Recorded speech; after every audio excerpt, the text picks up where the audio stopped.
Le mentía con ternura y eso era lo más aterrador. Pero para entender cómo llegué hasta eso, hay que volver un poco atrás. Quédate hasta el final porque el final no perdona a nadie. 5 años de matrimonio es cuando el roce ya no se queda en la piel, sino que simplemente ocurre. Cuando el día comienza de la misma forma, la cafetera, la radio con el pronóstico del tiempo, su voz detrás de mí, viste el cargador del móvil, y tú respondes automáticamente, aún sin despertarte del todo, en el cajón, como, siempre. Soy Lia, 32 años. Enseño literatura en una escuela secundaria de Tarragona. Leemos a Benet con los alumnos, a veces a Neruda, aunque la subdirectora no lo aprueba. Leandro es mi marido, abogado, habla con calma, nunca interrumpe, siempre cierra los armarios de la cocina y jamás olvida activar la alarma al salir de casa. Una persona tranquila,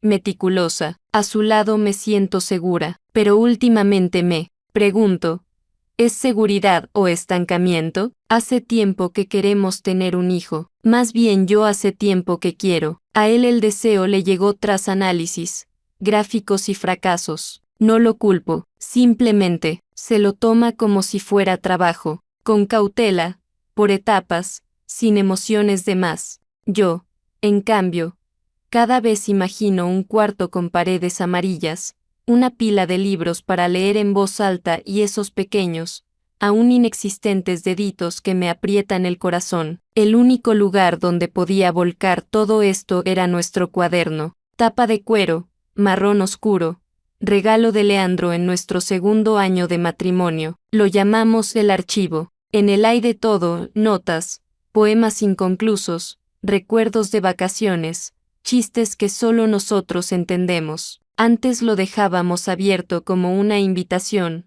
Mira, escribí algo. Ahora está guardado en el cajón, cerrado, y solo. Lo saco cuando Leandro ya está dormido. Mis últimos escritos se han vuelto largos, irregulares. Ya no me dirijo a él, simplemente registro lo que me pasa. Cada mes un párrafo breve tras un test negativo. Irritación, lágrimas, vergüenza. No quiero parecer débil, pero en ese cuaderno me permito incluso el temblor en las líneas. Una noche escribí, eres bueno, pero la bondad no es calor, y tengo frío, aunque afuera hay 24 grados. Lo leí, y lo taché, y volví a guardar el cuaderno, no de él, de mí. La semana siguiente, el jueves, una de mis alumnas, Sara, callada, con la mochila siempre arrugada y la curiosa costumbre de subrayar frases que, según ella, suenan como de película, me trajo un volante de una noche de cine en el Cine Azul. Dijo que era una función de Bergman, y añadió que casi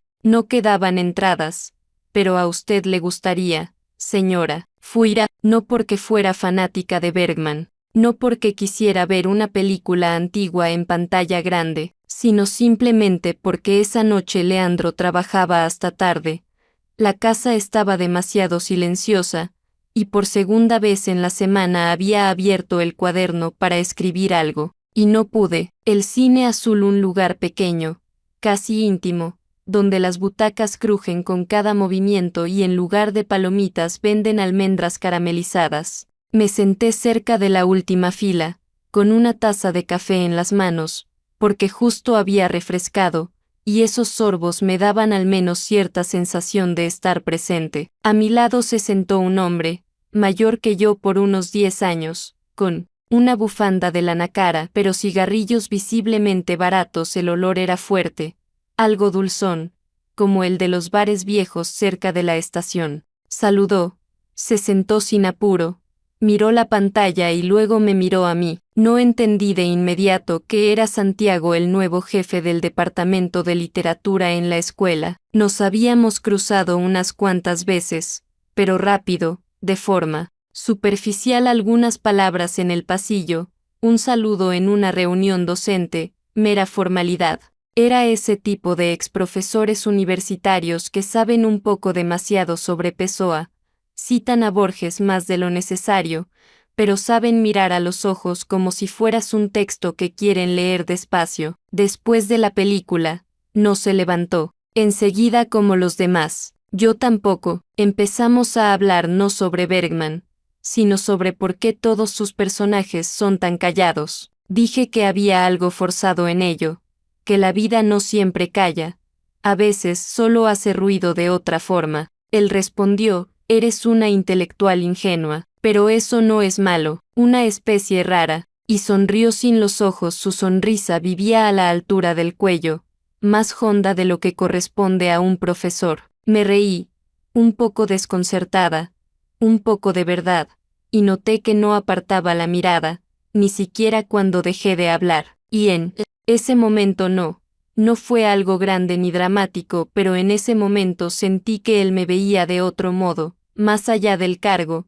del matrimonio o del aspecto, y no sentí temor, solo una larga pausa que me acompañó en el camino de regreso a casa. 3 semanas después de la proyección, me invitaron a un curso metodológico para docentes que se celebraría en Granada, un evento educativo anual, al que solían enviar a quien se ofrecía o simplemente a quien no decía que no primero. No tenía muchas ganas de ir, ni una razón de peso para hacerlo, pero Leandro dijo que el aire fresco y un cambio de escenario no me vendrían mal, y añadió que quizás unos días sin la carga escolar del ritmo español me darían ese espacio que tanto me hacía falta últimamente. Acepté a regañadientes, en silencio, como quien asiste a algo de trabajo, sin contemplar el viaje como una oportunidad para descansar o transformar algo en mí. En Granada resultó estar cálido, pero no sofocante. El aire olía a polvo,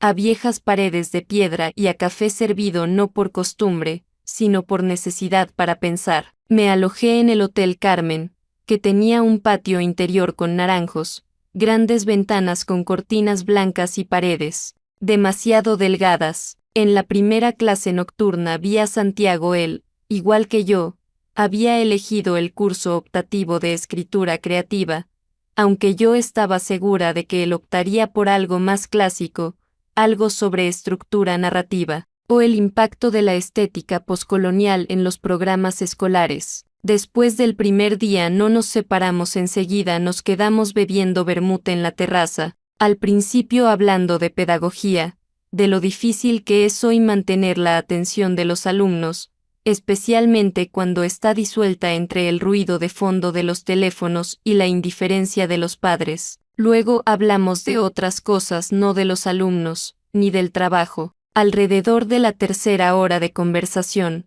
tocamos el tema de la fidelidad como por casualidad, en una mención lejana dentro de la literatura, pero yo sabía que ya no era solo teoría. Dije que la fidelidad no tiene tanto que ver con la sexualidad como con la intimidad que permanece incluso después del silencio. Él no respondió de inmediato, dio un sorbo y, mirando no hacia mí, sino hacia algún punto al costado, dijo, la gente no engaña porque busque algo mejor, engaña cuando por dentro hay silencio, y por fuera todo sigue sonando a normalidad. No era un coqueteo, ni una tentación, era otra cosa, una formulación precisa y dolorosa que parecía desmontar mi interior en piezas. No supe qué decir, así que no dije nada. Guardamos silencio un rato más, y luego nos fuimos a nuestras habitaciones. Le dije a Leandro que la conexión era mala, que el wifi no llegaba a la habitación,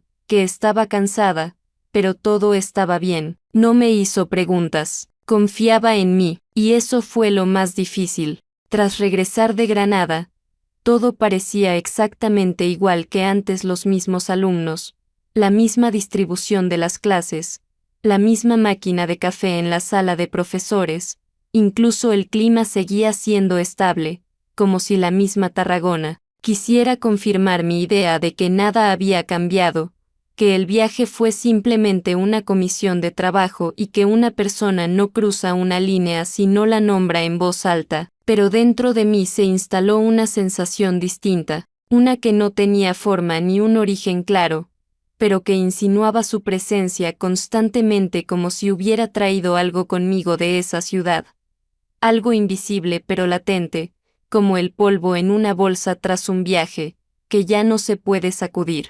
Del todo. En la escuela, Entre Santiago y yo reinaba el silencio no hostil, no tenso, más bien denso, como el aire antes de una tormenta, cuando aún hay luz, pero ya sabes que las nubes están cerca. No nos buscábamos con la mirada, no intercambiábamos señales, no intentábamos repetir aquellas conversaciones que tuvimos en la terraza de Granada, pero ya había algo entre nosotros, no una acción, pero sí una premisa, no un hecho, pero ya no solo un pensamiento. Ocurrió al final de un jueves, cuando la última clase se alargó y yo apuraba el paso hacia la sala de profesores para recoger el pendrive con una presentación. Me acordé de él ya en el pasillo, mientras volvía al coche, y regresé con algo de fastidio, casi tropezando en las escaleras, porque en mi cabeza estaban otras cosas: la cena, las compras, la carta que aún no le había escrito a Leandro, pero que me había prometido redactar. Cuando entré al despacho, Santiago ya estaba allí, estaba de pie junto a la ventana, con el pendrive en la mano, como si supiera que yo volvería por él, como si no hubiera quedado allí por casualidad. No le pregunté cómo había llegado a él, simplemente me quedé parada en la puerta, esperando que dijera algo, pero no dijo nada. Entre nosotros se creó una pausa larga, callada, cargada de frases que ambos no dijimos, y luego se acercó no con brusquedad, no con seguridad, sino con una suavidad casi inquieta, se inclinó hacia mí y rozó mis labios con los suyos como si no supiera si tenía derecho, pero no pudiera evitar intentarlo, y yo respondí, no por desesperación, ni por pasión, ni porque deseara algo más, sino simplemente porque en ese momento no existía nada más. Esa noche en casa abrí el cuaderno, escribí una carta, no la dejé en el cuaderno, la escondí en un libro que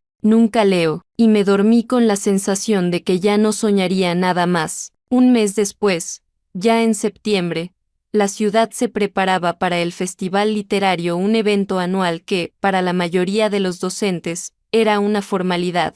Para los alumnos, una oportunidad para saltarse clases, y para mí esta vez, inesperadamente se convirtió en una especie de escenario donde la casualidad y lo oculto por demasiado tiempo finalmente se encontraron en un mismo lugar. Ese año los organizadores invitaron a María Arrogo, una escritora a la que admiraba desde mis años universitarios, no solo por sus textos, sino por su obstinada franqueza, que siempre sonaba segura, incluso cuando trataba temas que otros preferían evitar. Me asignaron como moderadora de su charla pública un acto de cartel al que se esperaba bastante público, incluidos periodistas, colegas y Leandro. Decidí involucrar a Santiago en la organización. Le pedí que escribiera una breve introducción para el programa, unos párrafos de contenido analítico que dieran peso al evento. No lo vi como un acercamiento o una excusa para volver a cruzar líneas, más bien fue un reflejo, acudir a quien no habla con formalismos, sino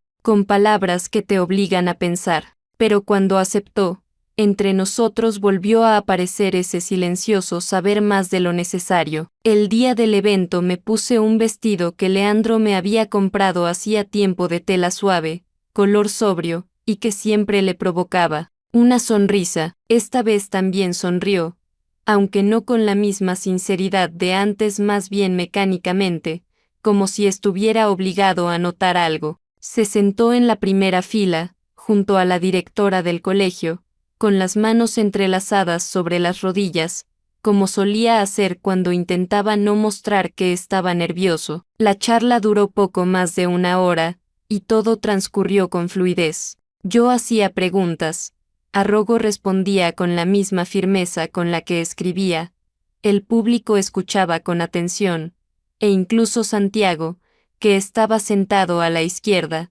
detrás, no intervenía, solo miraba, y eso fue lo que se notó. Su mirada no se movía, no recorría la sala, no se detenía en otros, estaba fija en mí. No era descarada, ni atrevida, pero demasiado deliberada como para pasar desapercibida. Después del evento fuimos a tomar café Leandro, la directora, algunos profesores y yo. Santiago se quedó en la plaza, pero lo sexta fumando, de pie, algo apartado, sin ocultarse, pero sin acercarse tampoco. Leandro se sirvió más café, sin mirarme, y de repente dijo en voz baja, él te mira como a su poema. Fingí no entender.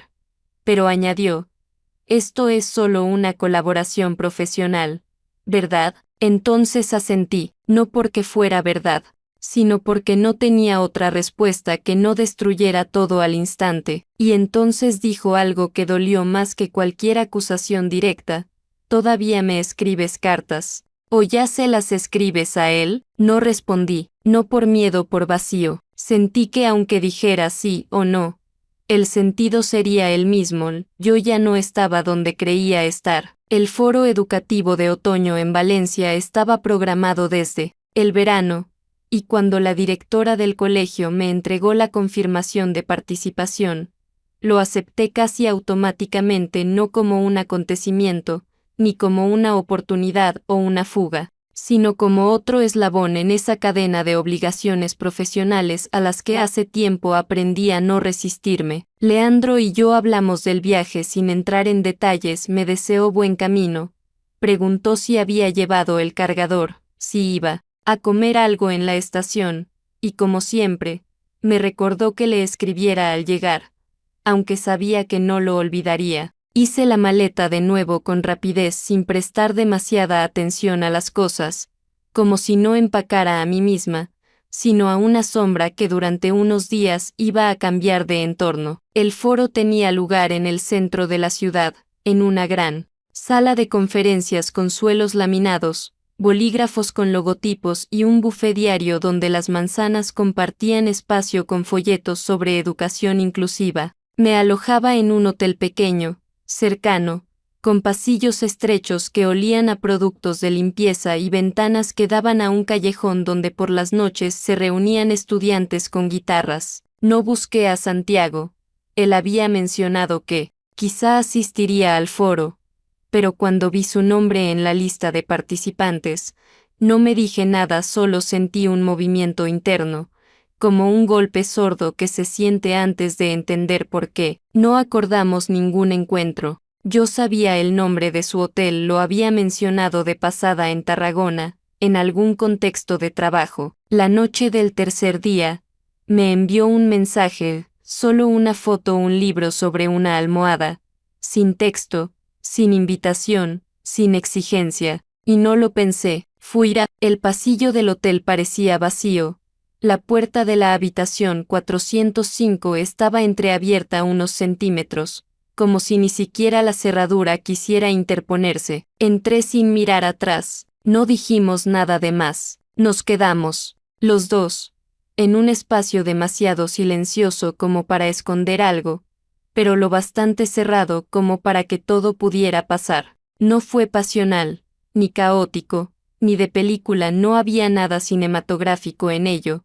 Solo la realidad de dos personas que hacía tiempo habían perdido la facilidad del contacto, pero que aún recordaban lo que era sentir. Después de que todo ocurrió, no me quedé mucho tiempo, no toqué el espejo del baño, no hice preguntas, no miré la cama al cerrar la puerta. En mi habitación encendí la ducha de inmediato, no porque quisiera lavar la culpa, como se escribe en las novelas, sino simplemente porque no sabía qué hacer con las manos. Lloré, no porque me sintiera culpable con Leandro, la culpa ya vivía en mí desde hacía tiempo, pero era de otra clase, no un pecado, sino la sensación de un quiebre irreversible. Lloré porque no quería volver, no al hogar, no al marido, sino a mí misma, a la que había sido hasta ayer. El domingo siguiente, apenas unos días después de volver de Valencia, cenamos en casa de los padres de Leandro, un evento habitual, que se repetía cada pocas semanas, casi como un rito, con los mismos platos, en la misma casa, donde los muebles antiguos olían a barniz fresco y a patatas al horno, y las conversaciones nunca salían de los límites de los temas seguros. No quería ir, no porque temiera una revelación o una pregunta directa que nadie jamás haría en esa mesa, sino porque me resultaba cada vez más difícil interpretar el papel que hasta hacía poco me parecía natural, el de esposa que habla de su trabajo, asiente en los momentos oportunos, sonríe a las historias del padre de Leandro, que repite cada año como si comprobara si el recuerdo sigue vivo. La madre de Leandro sirvió el postre, su tradicional tarta de almendras, que solo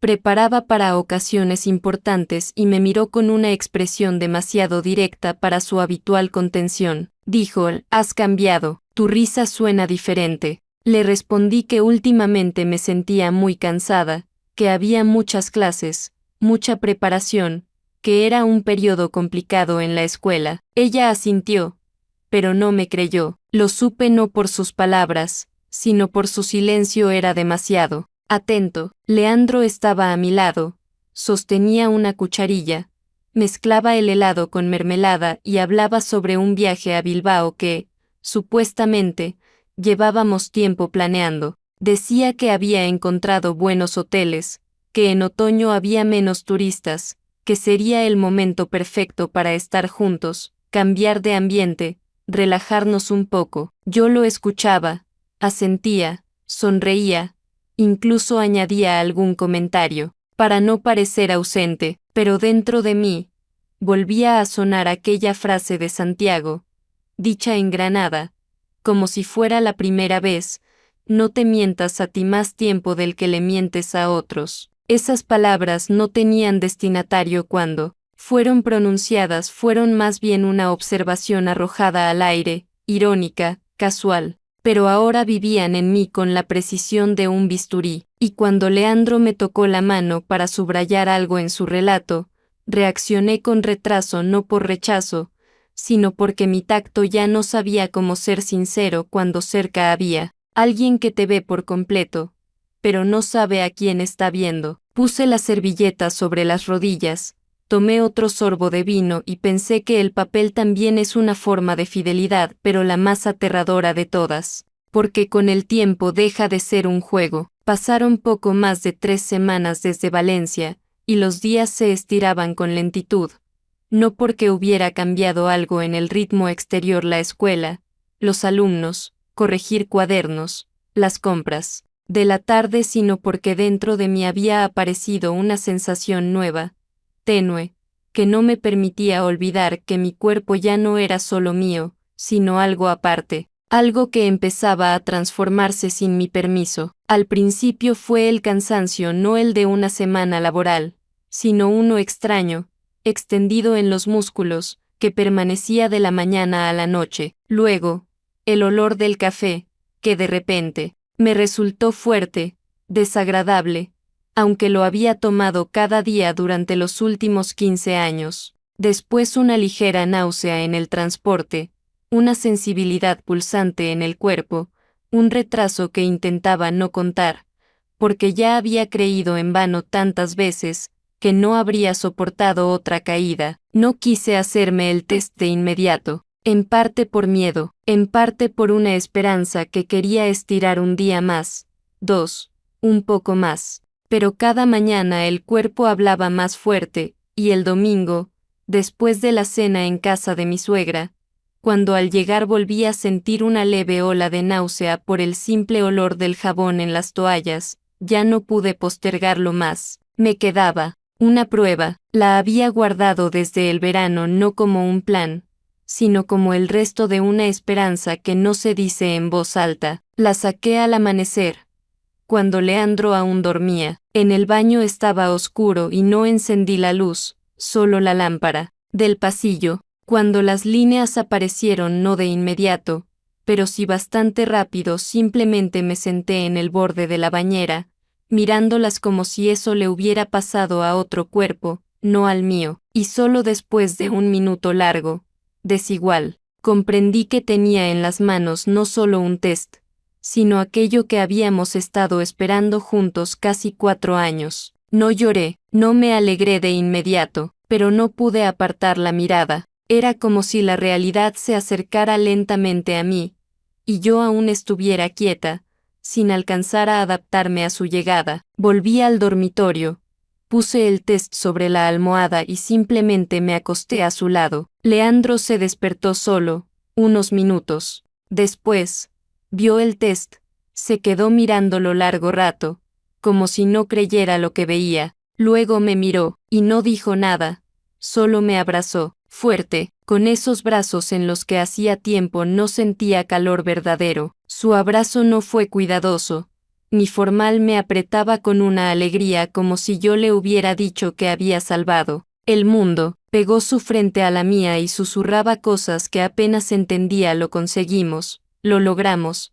Te dije que aún había esperanza. Toqué su mano, sin oponerme. Sonreí, asentí. Por fuera, todo era correcto, casi perfecto, pero por dentro silencio. No porque no deseara a ese hijo, lo deseaba, siempre lo había deseado, pero ahora ese deseo estaba envuelto en un silencio sin nombre. ¿Por qué Leandro y yo no estábamos juntos en ese momento, ni en cuerpo, ni en pensamiento? Vivíamos uno al lado del otro, hablábamos, cenábamos en la misma mesa, pero hacía mucho que no existía entre nosotros esa cercanía capaz de ser el comienzo de una nueva vida, y yo lo sabía incluso antes de hacer el test. Lo supe desde aquella noche en Valencia, en una habitación de hotel donde las sábanas arrugadas olían a menta mezclada con un champú ajeno y algo mucho más pesado, una vergüenza que ya no se podía lavar con agua. Fue solo una noche, un contacto que duró más que la pasión, porque no tenía nada de exhibicionista, solo el cansado deseo humano de ser vista, pero fue suficiente, y todo lo que ocurrió después vino de ese momento, no del amor, no de un plan, ni de un acuerdo conyugal, sino de un silencio que eligió por mí el camino. No le dije nada a Leandro, le permití creer, y tal vez, justamente en eso, no en la traición, no en el pecado, sino en ese silencio tierno y cuidadoso residía mi mayor debilidad. Le sostenía la mano mientras sonreía entre lágrimas, y al mismo tiempo, sostenía en mí una nueva vida, y el silencio, denso, profundo, casi tibio, de esos en los que ya no se puede respirar, pero de los que tampoco quieres salir. Después de la mañana en que le dije a Leandro que estaba embarazada, él cambió, no radicalmente, no de manera ostentosa, sino con una simplicidad muy sincera, como si dentro de él se hubiera encendido una luz que llevaba tiempo atenuada, y ahora intentara iluminar no solo a sí mismo, sino todo a su alrededor. Sus caricias se volvieron más cálidas, su voz más suave, a menudo ponía su mano sobre mi vientre, aunque aún no se notaba nada, y hablaba del futuro no como de algo posible, sino como de algo ya ocurrido, que simplemente esperaba su momento. Volvimos a cenar en la mesa, y no frente al televisor. Compraba naranjas todos los días porque había leído que la vitamina C es buena en el primer trimestre, y me preguntaba si debíamos apuntarnos ya a clases para futuros padres, aunque todavía era pronto. Yo lo miraba feliz, concentrado, atento a cada detalle, y sentía vergüenza, no por lo que hice, sino porque no podía corresponderle de la misma manera. Lo intentaba,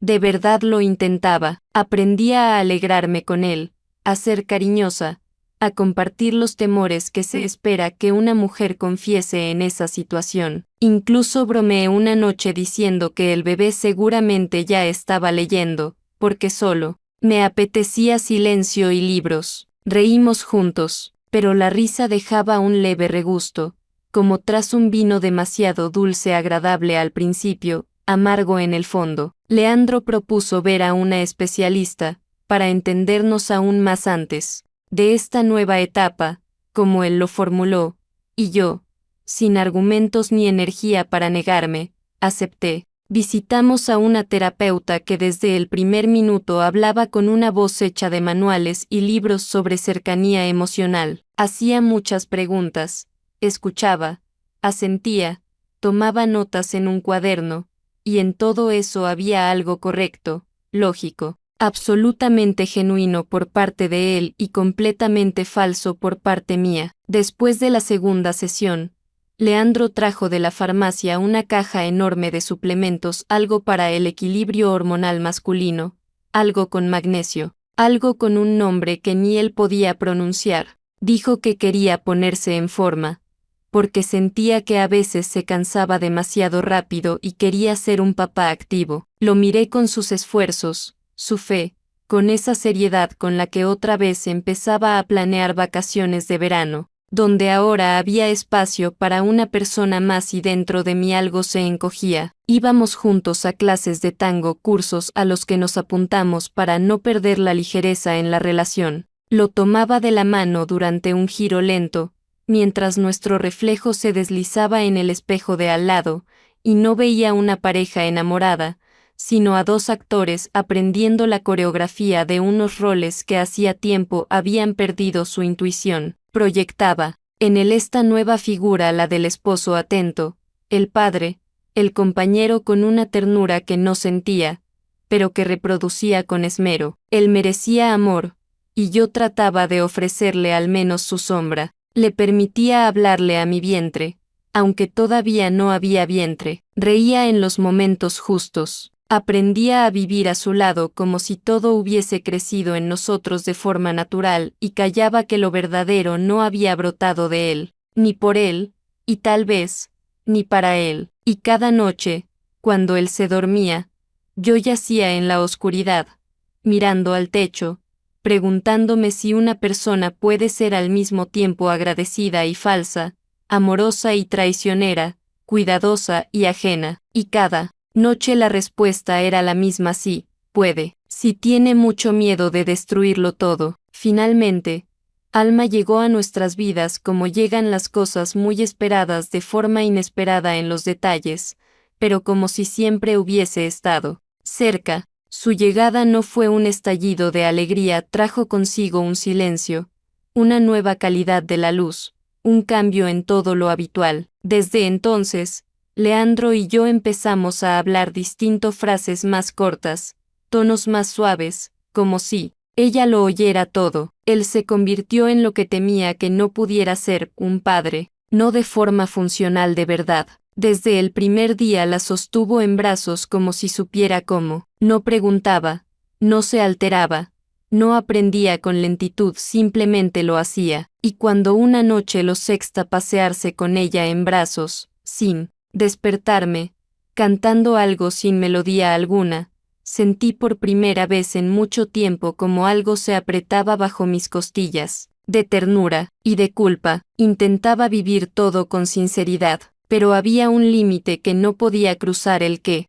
separa ser madre de vivir en la verdad. Leandro nunca preguntó si existía la posibilidad de que esa niña no fuera suya, y eso fue lo más doloroso, porque, al parecer, lo sabía. Un día, cuando Alma tenía 1 mes y unos días, salí sola, sin lista, sin rumbo, sin tema para el regreso. Simplemente salí, como una mujer que necesita dar unos pasos sin estar bajo ninguna mirada. En el centro, cerca de la casa del libro, vi a Santiago. Estaba frente a una vitrina, con su abrigo ya algo gastado desde el otoño.